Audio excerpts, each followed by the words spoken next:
Hello, my friends. Today, in the Kursk direction, unfortunately, there are no new successes. The pace of advances has slowed because the Russians have brought in a lot of resources and are trying to hold their defense. However, the Ukrainian forces are still successfully eliminating them. The channels are reporting the defeat of a Russian Marine Brigade in the Kursk region, according to a Z channel linked to the Sever military group. The 810th Guards Marine Brigade of the Russian forces suffered significant losses in the Kursk region. This happened near the village of Kauchuk in the Kreminna district of the region, 25 kilometers from Lvov. Meanwhile, Siversk said that the Ukrainian forces now control 1,263 square kilometers. The Russians are conducting a mobile defense trying to prevent further advances, according to the Ukrainian forces commander-in-chief. And Zelenskiy said that the main task is replenishing the exchange fund for Ukraine.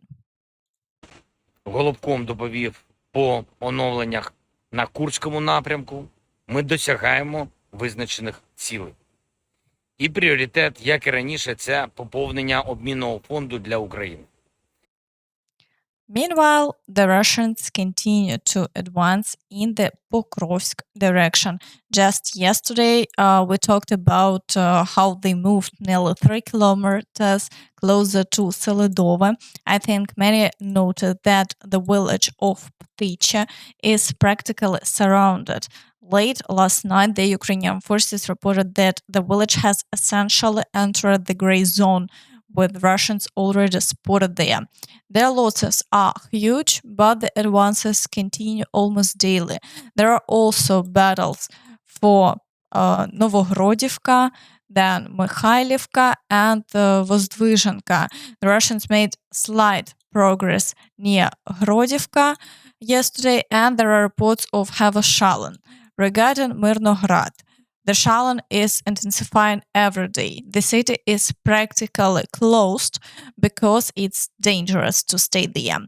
The Russians are trying to destroy it, as they did with Avdiivka, Bakhmut, Chasiv Yar, and other cities. FPV drones from the Russians are already reaching the outskirts of the city. Today, reports are circulating online that the Russians have captured Zhuravka and showed a photo with the Russian flag.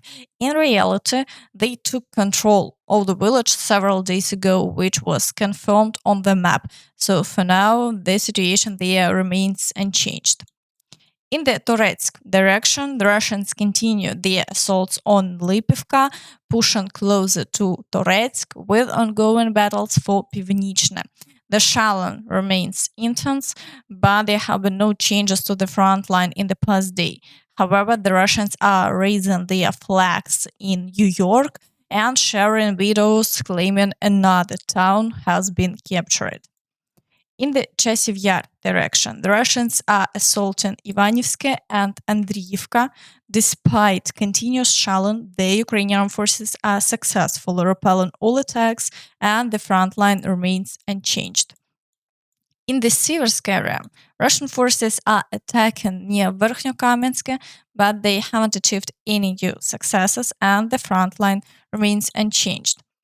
In the Kreminna direction, the Russians are fighting near Nevske and Torske, but the Ukrainian forces are successfully repelling all attacks, keeping the front line stable. In the Svatove area, the situation is more challenging. The Russian forces have decided to push forward, relentlessly assaulting Stelmachivka, Andriivka, and attempting to break through to Lozova. There are also ongoing battles for Novosergiyevka, Novoyegorivka, Makivka, and attempts to advance through the fields towards Grekivka. Although there have been no changes in the front line over the past 24 hours, the situation remains very tense.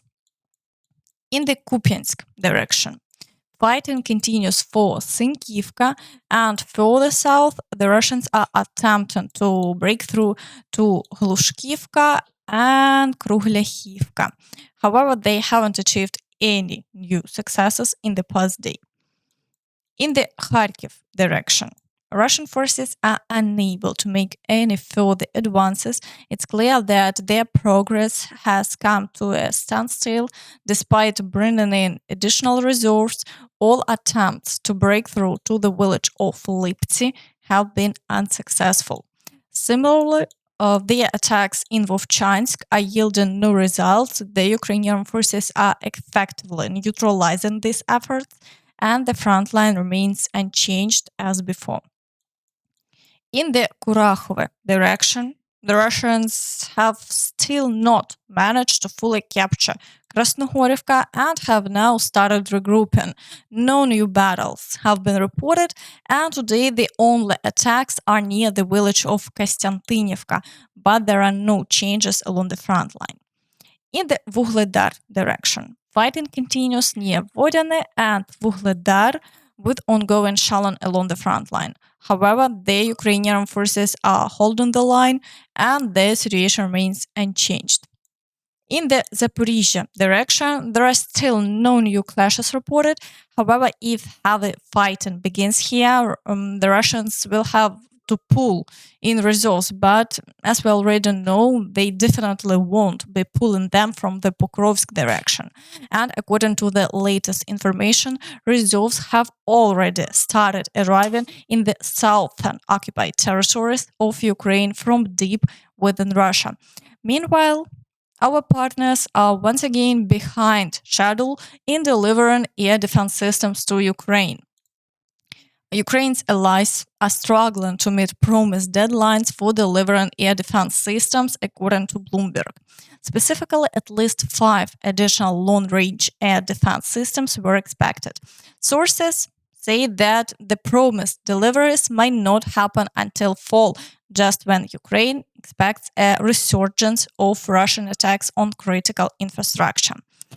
On the Russian side, propagandists are running out of ideas. This time they've decided to claim that a Holodomor is beginning in Poland. Почти 1,5 миллиона человек голодают или недоедают в Польше. Люди не имеют возможности обеспечить достойный уровень жизни. Аналитики отмечают, что проблема голода остается актуальной для Польши. Только за последний год экономическое положение бедствующих людей, которые получают помощь от благотворительных организаций, ухудшилось почти на 80%. В этой группе только четверть опрошенных могут позволить себе горячий обед ежедневно. As you can imagine, many Russians believe this. And that's all from me. So please, don't forget to like this video, subscribe to the channel, and hit the notification bell to stay updated on all the latest news. Thank you for watching and see you next time. Bye-bye.